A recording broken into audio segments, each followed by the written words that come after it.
할렐루야. 오늘은 6월의 마지막 주일이면서 6월 25일로 6.25 전쟁 73주년 기념일입니다. 벌써 6.25 전쟁이 발발한 지 73주년이 되었습니다.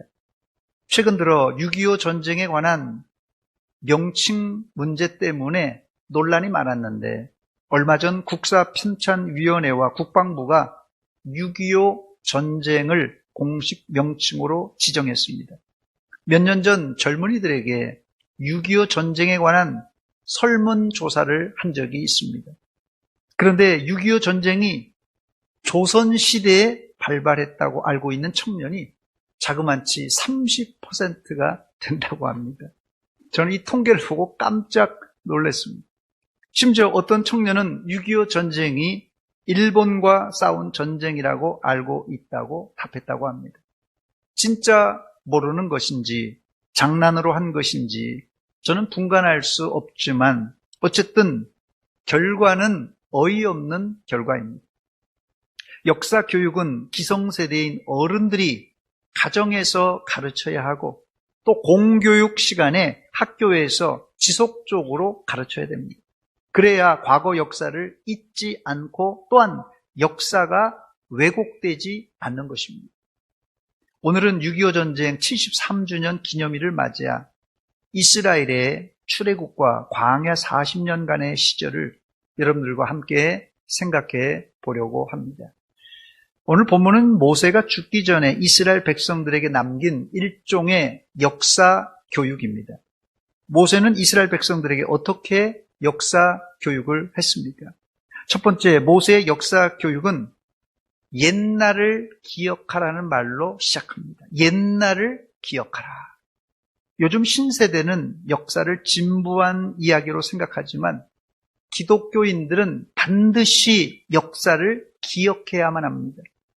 본문 7절 말씀 보니까 옛날을 기억하라. 역대 연대를 생각하라. 네 아버지에게 물으라. 그가 내게 설명할 것이요.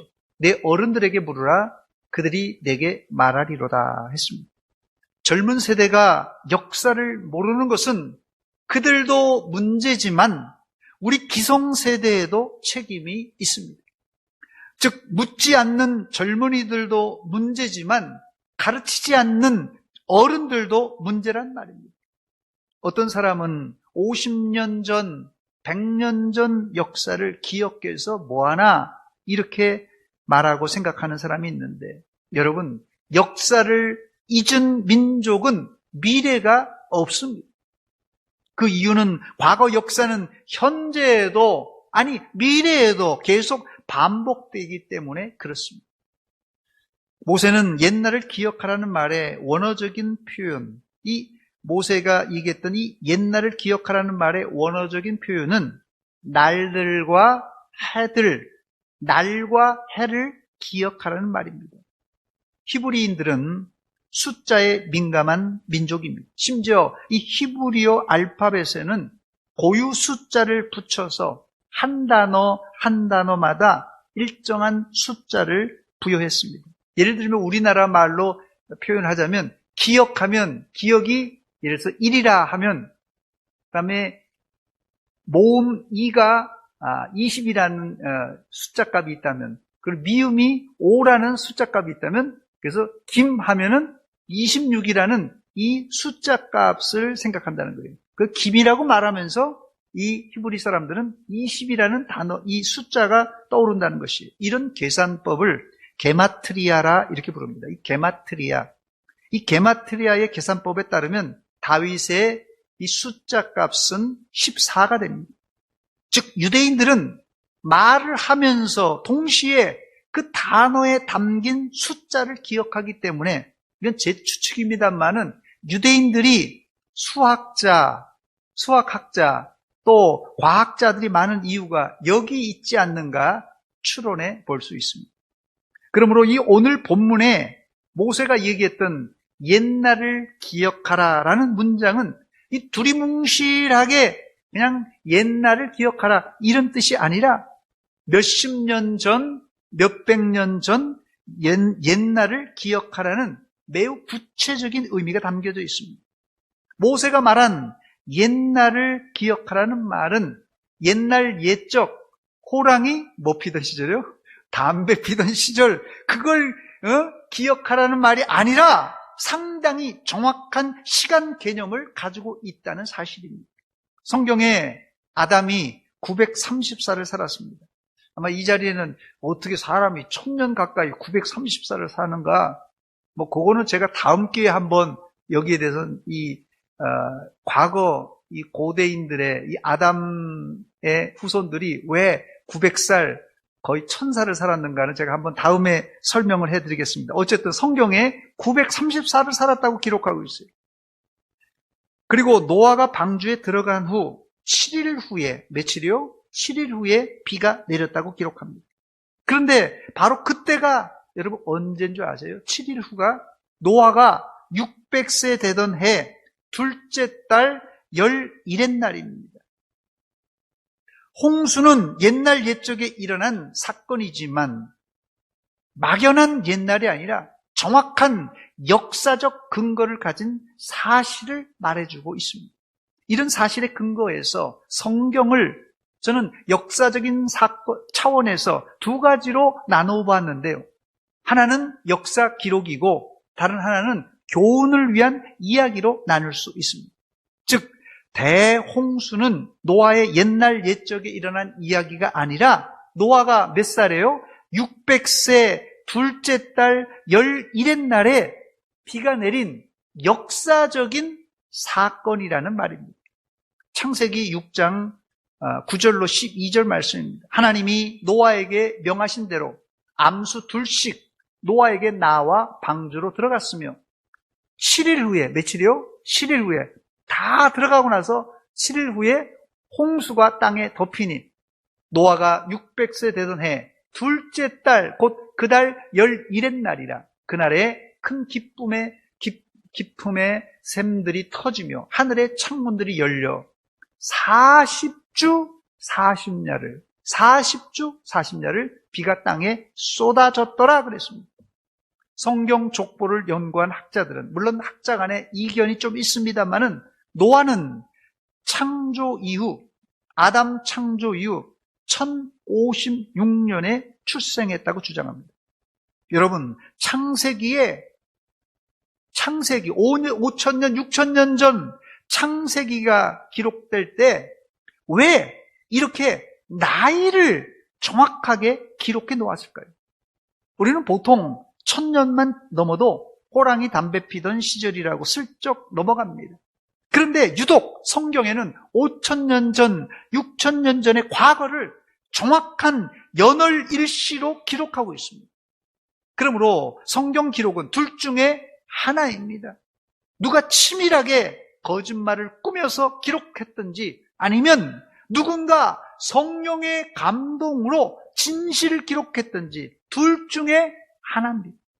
우리가 모세가 기록한 성경이 정확한 정확무한 하나님의 말씀으로 인정한다면 모세는 아담과 노아 그리고 아브라함의 계보의 비밀을 알고 있었던 사람입니다. 그렇다면 모세는 어떻게 2500년 전 자그마치 여러분 지금으로부터 2500년 전 여러분이 상상이 가십니까? 2500년 전 이 모세는 어떻게 2500년 전에 살았던 사람들의 나이를 정확하게 알고 기록할 수 있었던 것입니다. 여러분 고조 할아버지의 나이를 알고 계십니까? 언제 돌아가셨는지 고조 할아버지의 나이를? 자, 그래서 사실 2500년 전의 일을 기억한다는 것은 원칙적으로 성령 하나님의 특별한 개입과 감동, 감화가 아니었다면 불가능한 일입니다. 그럼에도 모세가 어떻게 이것을 알았을까 궁금해집니다. 이 내용은 좀 뒤로 미루어서 제가 말씀드리고 지금 모세가 옛날을 기억하라고 한 말, 이 말을 한 장소가 중요한데 모세가 죽기 직전 가나안 땅이 훤히 내다 보이는 이 모압 평지에서 이 말을 한 것입니다. 이 말은 무슨 뜻이냐면 모세의 유언과 같은 말이라는 것이에요. 옛날을 기억하라는 말은 모세의 유언입니다. 이 말을 하고 모세는 하나님의 부르심을 받아 하늘나라로 가게 됩니다. 모세가 죽으면 모세가 이제까지 알고 있었던 과거 이야기가 사장되거나 땅에 묻히게 됩니다. 그래서 하나님은 모세가 알고 있던 모든 비밀을 5권의 책에 기록하라고 하셨습니다. 이것이 창세기, 출애굽기, 레위기, 민수기, 신명기, 요 5권을 모세 오경이라고 말합니다. 우리가 모세를 성경을 기록한 사람으로도 기억해야 되겠지만 옛날 역사를 현대까지 이어주는 구전 스토리텔러 혹은 역사학자라고 생각할 수 있습니다. 두 번째, 이런 오래된 복잡한 역사를 모세는 어떻게 다 기억할 수 있었을까요? 아담부터 모세까지는 몇 년이요? 약 2500년간의 간격이 있습니다. 이 긴 역사를 모세는 어떻게 정확하게 알았고 왜곡되지 않게 후대에 전달할 수 있었던 것입니다. 두 트랙에서 모세는 과거 역사를 알 수 있었는데, 첫째는 앞서 언급됐듯이 성령 하나님께서 직접 계시해 주셨어요. 그래서 시내산에 올라가서 이 모세는요, 하늘의 신비한 광경을 보았던 아주 보통 사람이 아니에요. 하나님과 얼굴과 얼굴을 맞대어 이야기했던 그런 사람이 모세예요. 그래서 하나님의 비밀을 잘 알고 있었던 사람이에요. 두 번째는 좀 싱겁지만 부모를 통하여서 이 과거 역사를 알 수 있었습니다. 그래서 모세하면 잊을 수 없는 인물이 바로 어머니 요게벳입니다. 어머니 요게벳. 그러나 요게벳이 어린 모세에게 스토리텔링으로 방대한 이야기를 전달해 주는 것은 거의 불가능했을 것입니다. 아무리 가정교육을 잘 시킨다고 해도 부모가 자녀를 앉혀놓고 전수하는 방식으로 2500년 전에 2500년 역사를 가르친다는 것은 아마 불가능했을 것입니다. 당장 이 자리에도 제가 10명을 뽑아서 이 앞에 세우고 말 전달 게임을 하면 백발백중 제가 여기서 용이 나타났습니다. 이러면 여기선 뱀이 나타났다고 아마 그럴 겁니다. 예. 그러나 성경의 족보를 자세히 들여다보면 잘 들으시기 바랍니다. 아담의 이야기가 아브라함과 모세 시대까지 전달될 수 있는 충분한 개연성이 보입니다. 어떻게 이게 가능하겠습니까? 저도 성경을 보고 추론한 것입니다. 정답은 아닙니다. 그러나 가능성 있는 이야기를 제가 여러분에게 들려줄 테니까요. 여러분들이 판단은 여러분들이 하시기 바랍니다. 아담이 934를 살았고 아담의 8대손 무두셀라가 아담 782세에 출생하여 홍수 직전 969세, 이 무두셀라가 이 성경 기록에 가장 오래 산 사람입니다. 무두셀라가 969세에 사망합니다. 즉 무두셀라는 아담 할아버지와 같이 살았던 기간이 148년 동안 무두셀라와 아담 할아버지는 같이 살았다는 계산입니다. 이 말은 무두셀라는 8대 할아버지 아담으로부터 에덴 동산 이야기와 그 후 타락한 이야기를 들을 가능성이 열려 있다는 말입니다. 그러므로 아담의 930살과 무두셀라의 969세의 이 교집합 148년을 빼면 아담 출생으로부터 시작해서 무두셀라가 죽은 날을 계수하면 1751년이 됩니다. 물론 이건 무두셀라가 아담과 148년 동안 같이 살면서 과거 이야기를 들었다는 가정에서 하는 말이에요.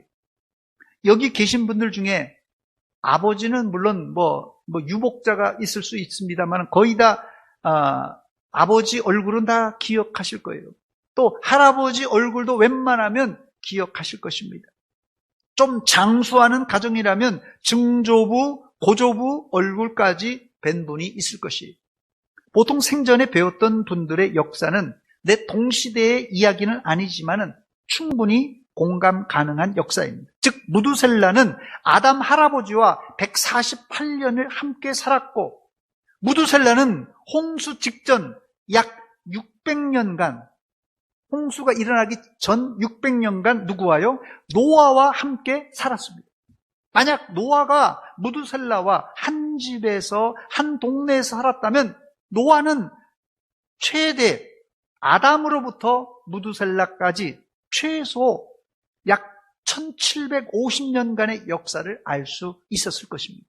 그러니 이 노아 시대의 집안의 내력은 최소한 1500년짜리 역사입니다. 이제 부모로부터 받는 역사 이야기가 어떻게 1000년 혹은 1500년을 전달될 수 있는지 여러분 이해가 가십니까?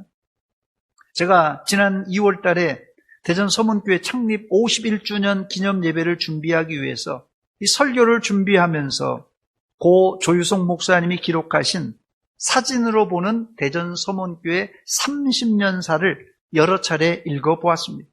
저는 그때 책 속에서 돌아가신 고 조유성 목사님의 음성이 활자를 통하여 들리는 듯했어요. 또 조 목사님이 개척하며 느끼셨던 그 애환도 간접적으로 느낄 수 있었습니다. 바로 이런 역사 위에 우리가 새로운 역사를 써 내려가야 한다고 생각합니다. 그러나 우리가 어떻습니까? 현실이 분주하게 살다 보니 자녀들에게 역사를 제대로 전달하지 못하고 살았어요. 그래서 하나님은 역사 공부는 특정한 시간에 할 것이 아니라 날마다 하라고 하셨어요. 그것이 유명한 이스라엘의 쉐마 교육입니다. 쉐마. 신명기 6장 4절로 9절 말씀입니다. 이스라엘아 들으라. 이스라엘아 들으라. 우리 하나님 여호와는 오직 유일한 여호와이시니 너는 마음을 다하고 뜻을 다하고 힘을 다하여 내 하나님 여호와를 사랑하라. 오늘 내가 내게 명하는 이 말씀을 너는 마음에 새기고 그 다음에 어떻게 하라고요? 네 자녀에게 부지런히 가르치며 집에 앉아있을 때든지 길을 갈 때든지 누워 있을 때든지 일어날 때든지 이 말씀을 강론할 것이며 너는 또 그것을 내 손목에 매어 기호로 삼고 내 미간에 붙여 표로 삼고 또 내 집 문설주와 어디에다요? 바깥문에 기록하라고 말씀하였습니다. 이런 철저한 자녀 교육을 통하여 이스라엘은 수천 년 동안 내려오는 아담의 역사, 노아 홍수의 이야기, 출애굽과 광야 40년의 역사를 생생하게 대물림할 수 있었던 것입니다. 무두셀라는 노아 홍수 직전에 969세에 죽습니다. 홍수 때 노아가 600세이었으므로 무두셀라와 노아는 600년간 동시대에 살았던 사람입니다. 그러니 무두셀라와 노아는 충분한 연결고리가 있는 사람입니다. 노아는 홍수 때, 홍수 후에 350년을 더 살았어요. 노아가 홍수 이후에 350년을 더 살았습니다. 여러분, 과연 노아는 홍수 후 350년 동안 뭘 하면서 살았을까요? 여러분 한번 상상해 보시기 바랍니다. 아마도 후손들에게 홍수 이야기는 물론 이 무두셀라 할아버지에게 들었던 아담 할아버지의 이야기를 해주며 살았을 것이라 충분히 추측해 볼 수 있습니다. 그래서 놀라운 사실은요, 전 세계 어디를 가든지 홍수설화는 존재한다는 거예요. 아메리카, 아프리카, 아시아, 유럽, 어딜 가든지 홍수설화가 존재하는 이유가 바로 이 이야기 때문에 그렇습니다. 제가 도표를 하나 준비했습니다. 한번 보여주시기 바랍니다. 저 도표는 이 노아의 홍수가 중간에 있는데요. 노아의 홍수 앞에 아담으로부터 시작해서 무두셀라, 홍수까지. 그리고 그 이후에 아브라함 때까지입니다. 노아의 홍수가 시작돼서 홍수가 끝나고 나서 노아가 350년을 더 살았습니다. 그 350년 끝자락을 보면은 저 밑에 잘 보이는지 모르겠는데요. 아브라함이 출생을 하게 됩니다. 자, 그러니까 노아하고 아브라함하고요, 조금 같이 교집합이 있다는 것이 됐습니다.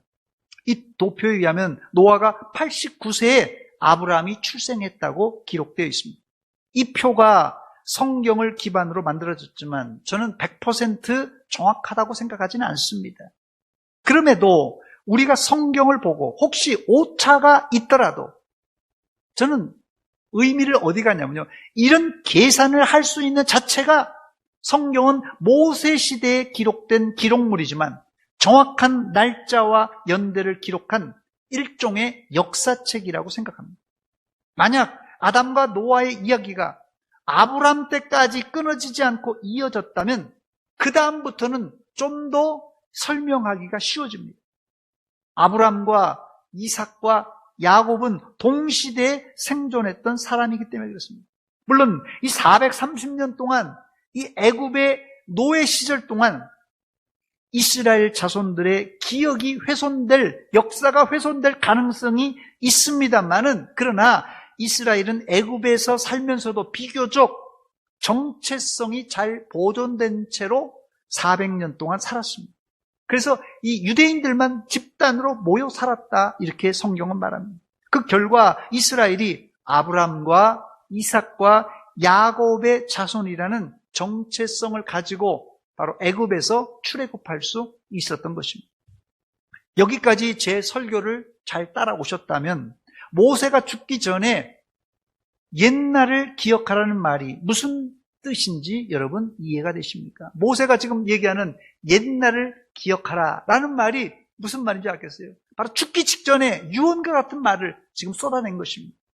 모세가 말한 옛날을 기억하라는 말은 단순한 막연한 과거를 기억하라는 것이 아니라 호랑이 담배 피던 시절을 기억하라는 것이 아니라 정확한 팩트를 가진 아담 할아버지로부터 노아 그리고 아브라함과 이삭과 야곱으로 내려오는 생생한 조상들의 이야기를 기억하라는 말입니다. 세 번째, 여기서 우리는 모세가 말한 옛날을 기억하라는 의미를 명확하게 알 수 있는데 이 말을 통해 우리는 이스라엘의 정체성, 이 이스라엘 정체성을 알게 됩니다. 이스라엘의 정체성이 명확해진다는 말은 다른 말로는 자신들을 적과 꿀이 흐르는 모압 평지까지 인도하신 누가요? 하나님이 누구인가를 명확하게 알 수 있다는 말입니다. 즉 옛날을 기억하라, 역대 연대를 생각하라는 말은 이스라엘아, 너의 정체성을 알고 내 뿌리가 무언가를 잘 알라는 말이고 더불어 너를 여기까지 인도하신 하나님을 기억하라는 말입니다. 그렇다면 이스라엘이 무엇을 지금 기억해야 될까요? 바로 이 모압 평지에서 가나안 땅에 들어가기 직전에 뭘 기억해야 될까요? 첫째는 이스라엘은 종되었던 애굽에서 출애굽한 사건을 기억해야 됩니다. 이 사건이 바로 유월절에 일어난 사건이에요. 그래서 유월절은 하나님이 이스라엘을 애굽에서 구출한 대서사시와 같은 사건입니다. 이걸 잊으면 유대인이 아닙니다. 유대인은 지금도 유월절을 지켜요. 세계 어디 흩어졌어도요. 두 번째, 이스라엘은 광야 40년을 잊지 않고 기억해야 됩니다. 이스라엘에게 광야 40년은 고난의 여정이었습니다. 저는 6년 전에 이스라엘 땅에 갔었습니다. 6년 전에 이스라엘 땅에 가서 잠시 이 유대 광야를 체험했는데요. 그때가 2월달입니다. 2월달에 광야에서 부는 바람은 살을 애는 바람이라서 이 관광버스에 잠깐 이 가이드가 내리라고 해서 내렸는데요. 5분도 채 견디지 못하고 이 버스로 돌아왔습니다. 그런데 그런 추위와 겨울에는요, 또 여름에는 40도, 45도 넘는 그 더위를 온몸으로 당하는 곳이 어디라고요? 그게 광야예요, 여러분. 그 광야 40년을 이스라엘이 버텼던 것입니다. 그걸 기억하라는 것이에요. 즉, 광야 40년은 고통의 연속이었어요. 다른 한편 광야 40년은 이스라엘에게 있어서 잊지 못할 추억인데요. 하나님을 생생하게 체험할 수 있었던 기회였습니다. 이스라엘은 매일 아침 하늘에서 내리는 만나를 경험했고 낮과 밤으로 구름 기둥과 불 기둥을 체험했고 또 가는 곳마다 바위를 깨트려 생수를 마셨습니다. 한마디로 이스라엘은 매일 광야에서 기적을 체험하고 살았습니다. 즉 옛날을 기억하라는 말은 광야 40년 동안 이 고난을 기억하라. 다른 한편은 하나님이 하신 기적을 기억하라는 말입니다. 세 번째, 옛날을 기억하라는 말은 이스라엘은 적과 꿀이 흐르는 가나안 땅을 하나님이 주셨음을 잊지 말고 기억하라는 말입니다. 보통 화장실 들어갈 때와 나올 때가 다른 법인데 이스라엘도 다르진 않았습니다. 그래서 이스라엘이 징계와 연단을 수없이 받았습니다.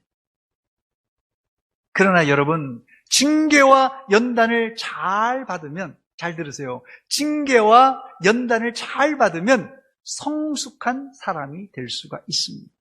이 자리에 계신 분들 말 그대로 산전수전 다 겪어본 분 아닙니까? 산전수전 다 겪었기 때문에 이 자리에 그냥 의젓하게 점잖게 앉아있는 거예요. 만약에 이런 산전수전 안 겪었으면 여기 앉아있을 분들 별로 없습니다. 내가 정말 어떨 때는 하나님의 징계와 하나님의 이 어떤 채찍을 맞고 깨닫지 못했는데 깨닫고 나니까 이게 하나님의 은혜였구나. 그걸 아니까 이 자리에 앉아있는 거예요. 여러분들 여기 앉아있을 분들이 아닙니다. 제가 얼굴 보니까 잘 나갈 때, 전성기 때 여기 앉아있을 분들이 아니에요. 그러므로 혹시 이 자리에 고난과 연단 중에 계신 분들이 계시다면 아무 걱정하지 마시고 인내하고 참고 기다리시기 바랍니다. 반드시 하나님이 여러분들을 구원하여 천국으로 인도해 주실 줄 믿습니다. 끝으로 옛날을 기억하라는 말은 지금까지 인도하여 주신 하나님의 도우심을 잊지 말고 기억하라는 말입니다. 찬송가 301장입니다. 지금까지 지내온 것, 지금까지 지내온 것 주의 크신 은혜라. 한이 없는 주의 사랑 어찌로 말하랴. 자나깨나 주의 손이 항상 살펴주시고 모든 일을 주 안에서 형통하게 하시네. 할렐루야! 지금까지 지내온 것이 하나님의 은혜라고 고백하는 성숙한 그리스도인들이 되시기를 주의 이름으로 축원합니다.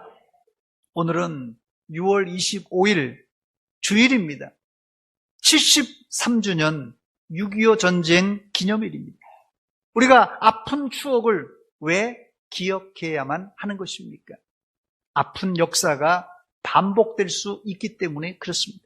다시는 동족 상잔의 비극이 되풀이되어서는 안 됩니다. 유대인들이 즐겨 사용하는 말 중에 용서하되 잊지는 말자, 용서는 하되 잊지는 말자는 그런 말입니다. 6.25 노래는 잊으랴 어찌 우리 나를, 안 부르니까 음정이 안 맞네요. 잊으랴 어찌 우리 이날을, 이렇게 시작되는데 6.25 전쟁 때 여러분 잊지 말아야 될 것은 국군 전사자가 약 13만 7,900명이 사상했습니다. 유엔군 전사자가 약 3만 3,700명입니다. 여긴 민간인 사망자 수는 포함되지 않은 숫자입니다. 미국 워싱턴 DC 한국전 참전 기념 공원에 가면 자유는 거저 주어지는 것이 아니다. Freedom is not free. 미국 워싱턴 DC 한국전 참전 기념 공원에 이 기록된 글귀입니다. 자유는 우리 국군과 유엔 연합군의 피로 이루어진 것입니다. 우리나라의 자유는. 그러나 사실상 하나님이 우리를 도와주신 것입니다. 만약 하나님께서 우리나라를 도와주지 않았다면 지금 우리에게 자유가 없습니다, 여러분. 6.25 전쟁이 발발했을 때 유엔군이 참전하려면 유엔 안전보장이사회 5개 상임 이사국이 모두 다 찬성해야만 했습니다. 한 나라도 반대하면 유엔군이 우리나라에 참전할 수 없습니다. 당시 상임위는 미국, 소련, 중국, 영국, 프랑스입니다. 소련이 당연히 반대했습니다. 그런데 상임이사회 회의가 시작되는 시간에 유엔 소련 대사 야콥 말리크라는 사람입니다. 이 야콥 말리크가 출석을 안 하는 것이 회의 시간이 지났는데도 이 야콥 말리크가 회의장에 오지 않자 이 4대 상임위원회는 합의해서 6.25 전쟁에 참전하기로 결의를 하게 됩니다. 러시아의 야콥 말리크가 이 회의에 참석하지 않은 것은 지금까지 미스테리라고 합니다. 아무도 이유를 모른다고 합니다. 그러나 우리는 알고 있습니다. 하나님께서 막으신 줄 믿습니다. 우리 크리스찬들은 하나님께서 소련 대사를 어떤 이유가 되었든 참석하지 못하게 막으신 줄 믿습니다. 소련 대사가 참석하지 않은 이유를 굳이 찾는다면 하나님께서 대한민국을 정말 사랑하셨기 때문이라는 이유밖에 없습니다. 오늘 6월 마지막 주일이고 다음 주일은 맥주 감사 주일로 지킵니다. 이제까지 하나님이 우리나라와 우리 교회와 우리 가정을 지켜주셨음을 잊지 말아야 됩니다. 이번 한 주간 지난 6개월 동안 하나님께서 우리에게 베풀어 주신 은혜를 생각하며 감사의 제목을 찾아보시기 바랍니다. 이번 주 제가 숙제를 드립니다.